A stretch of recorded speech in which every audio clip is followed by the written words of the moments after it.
querência, galpão campeiro, Nabuco Portas.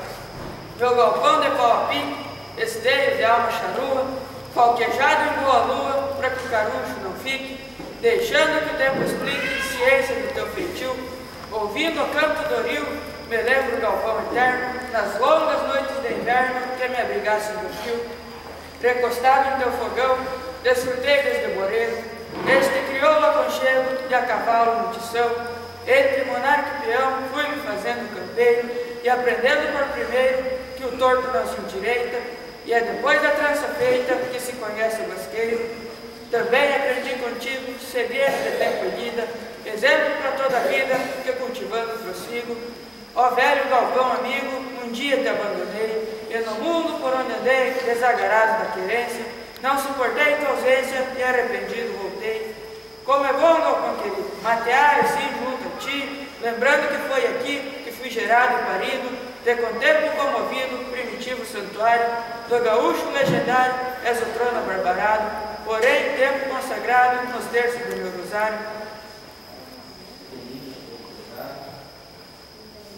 Mais alto, Mateus. Que lindo ver o brasedo, de coronilha e pau-ferro, momento em que me destero do mais profundo segredo.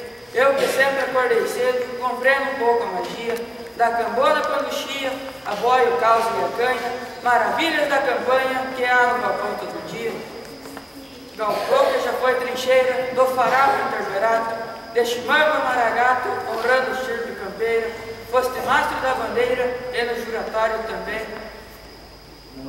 Não rejeitaste ninguém, sedento de amor e afeto, fazendo assim do teu teto o lar que muitos não têm. Que sinto no calor da brasa e no cheiro da fumaça, um fluido.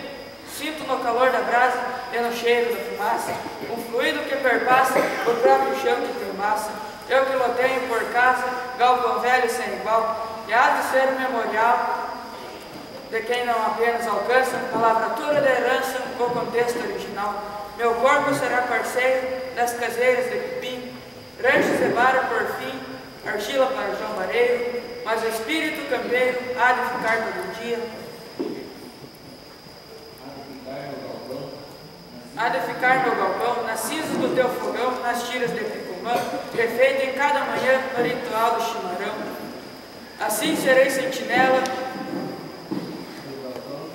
do galpão que na verdade, em nome da liberdade, não o puseram para ela. Bendita mão foi aquela que te ergueu sem opulência, na rústica engenharia, para que fosses um dia a alma desta querência.